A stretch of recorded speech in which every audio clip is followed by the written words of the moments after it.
Hey guys, Languagehacker here. Expansion's coming out soon, and I wanted to give you guys 10 decks that you guys can try out day one of the expansion. As soon as it goes live, all of these are playable decks that I think are a nice mix of fun and competitive that you guys can enjoy. So let's hop right in and talk about them. First off, Mech Mage. I'm going to be pointing out who I got these deck lists from and explaining what the deck does. This one was my sort of brew. This was kind of inspired by old Mech Mage. A lot of just tempo-y stuff, and because of that, there's also like a 1-mana 2/2 in here. Fireballs to close out the game, because the deck doesn't have that much reach from hand, so having something like a Fireball could help with that.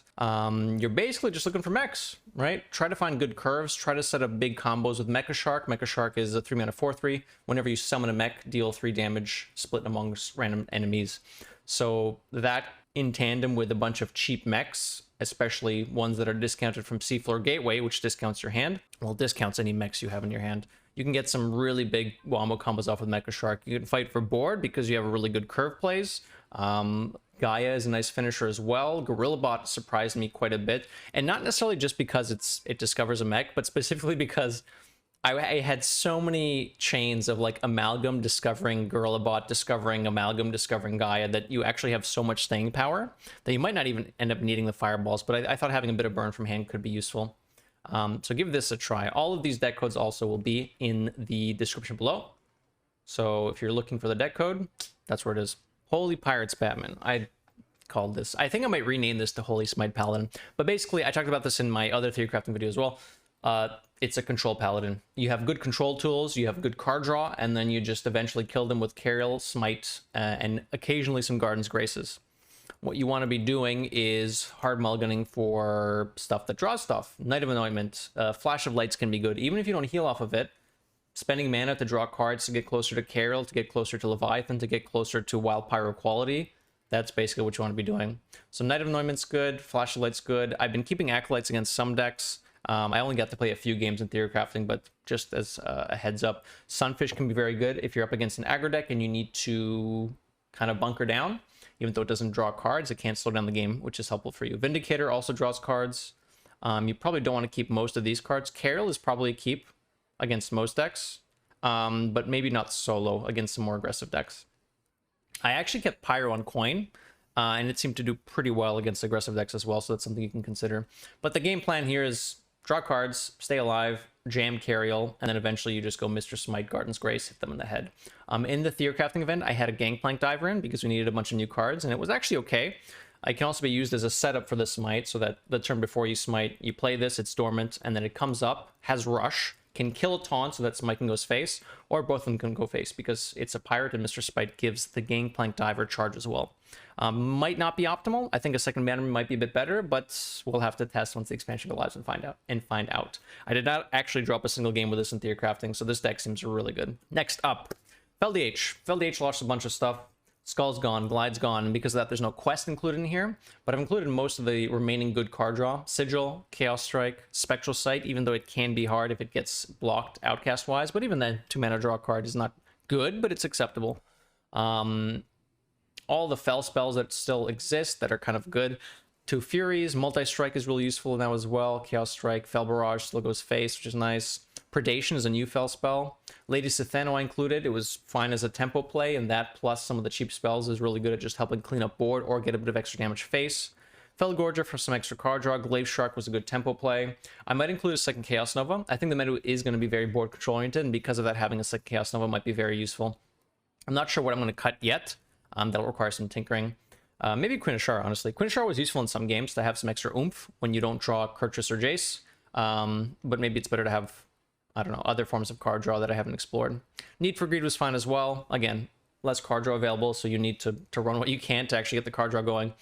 You'll notice that I'm running Bran, Jace, and the Wayward Sages. So the Wayward Sages have Outcast, discount the left and rightmost cards in your hand. This surprisingly consistently discounted either Bran or Jace, and most of my games in Theory Crafting ended with Bran Jace basically OTKing my opponent from 30. So that seemed very good. Is this optimal? You know what? No, but the Bran did seem quite decent. And of course, there's other payoffs for Bran. You can go Bran, Glaive Shark, Bran, Felgorger, which is less exciting. But having Bran as like a wombo combo with Jace did feel really good, and it might be something that we include as long as the deck kind of sticks around. Small Spell Mage. This was very, very good. This was an incredibly powerful tempo deck centered around cheating out a bunch of mana with Spitelash Siren, which is a 4-mana 2/5 Naga. When you start it off in play, it gives you 2 extra mana crystal. It refreshes 2 empty mana crystals if you play a Naga, and then it refreshes 2 empty mana crystals if you play a spell, and then it keeps cycling back and forth between them. Now, because of that, the curve of this deck is very low, so that once you have Spitelash in play, you can just combo a bunch of stuff together. Bunch of cheap Nagas, bunch of cheap spells, and keep going back and forth. And you might not be killing your opponents on those turns, because obviously you can't play stuff like Pyroblasts or Rune of the Archmages, because you don't have enough mana to get there. But you spend so much mana on these turns that you just win the game usually. Against any tempo or board-centric deck, it's literally a full board on turns 5-ish to 6, depending on what Naga you play first. You can consider saving the Vicious Slither Spear if you have Spitelash in hand, so that you can pop off as fast as possible. Otherwise, you'll have to wait for Spitelash with another Naga, or you can tempo the Spitelash. But I think you generally don't want to be tempoing the Spitelash unless you really have to. Right, and because of that, we have a bunch of cheap spells here. We have stuff that discovers other stuff, Runed Orb, Amalgam of the Deep, Spell Coiler, which is one of the new cards as well. So this deck felt very cohesive. It might require a bit of tinkering because I think this isn't optimal. I think Habu Gabu is running a list with an Ignite, and if you set up the combo properly and you draw enough, you might be able to get some value out of that Ignite and kind of close out the game that way. But honestly, it felt like most games I had stuff to do just because of all the discovers I was popping off with. And even without the discovers, again, the board is full on like turn 5 or 6 when you go in, and then it generally just kills your opponents in a turn or two. So this felt very, very powerful. It might be a bit weaker against maybe some control style decks that can wipe the board once you do that, but against anything that does not against any deck that can't wipe your board, this is just an illegal deck. Next up, Buff Paladin. This was interesting. I didn't expect this to be as good as it was. Now, in my defense, I only played 1 game, so disclaimer. But this felt really good. So Prismatic Jewel Kit in Paladin was something that we ran 2 expansions ago or so. What was this? Stormwind or Barons, or regardless, we had a Divine Shield oriented deck that basically just hand buffed, and there are a lot of Divine Shields right now. Click Clocker, Righteous Protector, Annoyotron, Noble Mount has 2 Divine Shields technically, a Sharon Mooncatcher, and First Blade of Rin, High Lord Dragon, and there might be more that I'm missing here. I built this kind of quickly during the event because I wanted to try something like this out, but this felt really good. You curve out pretty consistently, you have stuff to do. Radar Detector is insane. I should note that there's only 2 spells here, Radar Detector and Noble Mount, so when you play Vindicator, it draws exactly Noble Mount or Radar Detector. If you get Noble Mount, cool, there's a Divine Shield, you have Tempo, and if you get Radar Detector, well, there's enough mechs in here that you just draw a bunch of cards off of this. I think the average is somewhere between 2 and 3, but don't quote me on that. Which is still decent. It fills your hand, which sets up for the Jewel Kit, which sets up for Runthack, and so on and so forth. So that's really nice. There is a little bit of dredging. We have the Seafloor Saver here, which is a really nice addition because it lets you dredge, and it adds that minion stats, the Seafloor Saver stats, to the minion you dredge, which is just insane because, first of all, it's just +2/+2 on the dredge if it's not buffed at all. And then if you have buffs from Jewel Kit or from Overlord Runthack or from Cariel, you start cranking out huge minions. So that gives you a lot of staying power in the deck. So you can afford to be very aggressive with this, but you can also you can take this long game as well. It might be correct to throw in like a Smite or something as a finisher, but it really depends how the meta kind of settles. In any case, a deck like this will exist. It seems very good. This list is probably not optimal. As a reminder, we had to include 10 new cards in every one of our theory crafting decks for the event. So you'll see a lot of decks that have weird cards that we kind of just needed to include to satisfy that restriction. And Treasure Guard is one of those examples. Treasure Guard is like a 3-mana 1/5 taunt. Death Rattle, draw a card. Draw isn't bad. It's got a big butt. And if you buff the big butt, it's pretty good. All right, next up. Is this the next one? Yes. You'll have to excuse me. I don't have all the screenshots of the decks properly set up like this, just because during the event I could only play so many decks and I had to keep theory crafting after the event ended. This is a Pyre Warrior that I came up with. I've cut a few cards. You'll note that, well, sorry to rotate it, so I didn't exactly cut that, but I've included basically almost every single pirate that costs 3 or less because they're all just really good and flexible mana-wise. And there are also 4 new pirates in this expansion that all have Dredge. 2 Obsidian Smiths, which is warrior specific. Hello? Let me pull that up just so you guys can see. Battlecry Dredge, if it's a minion or weapon, give it +1/+1. And the other pirate is a neutral one, Tuskar Trawler. 2 mana. Okay, I took that out. That's not what I meant to do. 2 mana, 2/3. Battlecry Dredge. And you might say, well, I mean, that doesn't seem that... Well, the Obsidian Smith does seem very good, but the Trawler's like, well, it's just a 2 mana, 2/3. Dredging is very good. This deck performs at its best when you can consistently spend all your mana and get down the Juggernaut with the 5 mana, 7/7 Rukara as fast as possible. And when you can choose your next draws, you can tailor which cards you want in your hand to let you optimally spend mana completely to get that quest done as fast as possible. So having Dredge in this deck, specifically 2 mana Dredge too, because it's just cheap enough that you would keep it, you play it on curve. It's insane. This deck felt very, very consistent. It gets blown out by some stuff like Small Spell Mage because, again, this can't deal with big boards. So if you lose board to that extent, you kind of just fall over. But it seemed like a very consistent deck in terms of completing quest and then just finishing the game once that has happened. Of course, Smite's in here, a couple new captains, a couple new pirates you might recognize. Puffer Fist is just an acceptable 3/3/4 with some upside. Are there any new ones? Amalgam of the Deep is, again, it's a 2 mana 2/3. It doesn't dredge, but it lets you discover more pirates, again, curating what you want to play to complete the quest faster. Nelly, I'm not sure about including this. Actually, I can talk about the 2 cards here. Forge and Flame is also a new card, but Nelly seemed like a reasonable finisher. I think with the amount of dredges and discover with the amalgam that you have now, you can afford to run a couple of slower cards just as payoff after quest, because some decks can deal with your quest completion. And this gives you a sort of, all right, my quest is getting me constant value. Let me just throw a Nelly, and then we smite +3 pirates them to the face, and that just ends the game. So I think having Nelly in this deck is fine. I included a Forge and Flames just for testing during the Theor crafting. Post-quest, this deck doesn't have that much card draw. Post-quest, you get a new weapon every turn, so you don't have a downside of, you know, breaking your weapon. Oh no, my weapon's gone, because you get a new one every turn at that point. So I thought having Forge and Flame for post-quest is just reasonable, because once you complete quest, you generally have 1 or 2 cards left in your hand, if at all, depending on how efficiently your mana is spent. And having this as like your top deck or a card left over in your hand is great refill. You can just break whatever swing, or if it's like a Gorehowl, you probably just break it, draw 7 cards, and suddenly you just have so much value. So I think including one of these might be fine. 2 might be too much. I think you don't want to include too many dead cards in your deck, but I think at least 1 might be good in this deck. I left in a Shiver the Timbers because I didn't know really what else to include. I thought 2 Force in the Flame might be too much, and having a bit of flexible removal is still useful. Anyways, pretty fun. Next up, Big Beast Hunter. I actually kind of borrowed this list from Bunny Hopper. I changed a couple of cards. I had a similar idea myself in the Theor crafting, but I think I liked his implementation of it a bit better. The idea behind this deck is you run Crush, Hydralodon, Revive Pets, and then you just revive the Hydralodons and Crushes, and that kind of just wins games. Because of that, we have Twinbow Terracoil to double the cast of the Revive Pet. Asharan Saber pulls Beast from your deck after you get the Sunken copy, and that paired together with the Harpoon Gun dredging it out means that you can get King Crush or Hydralodon down very quickly and then start activating the Revive Pets. Also, because there are only so many beasts in the deck, running Pet Collector is also very good, because it pulls one of those cards from your deck, including potentially the Sunken Saber at the bottom of your deck. So that's a really good follow-up to the 4 mana Sharan Saber. Shaw is good for tempo as well.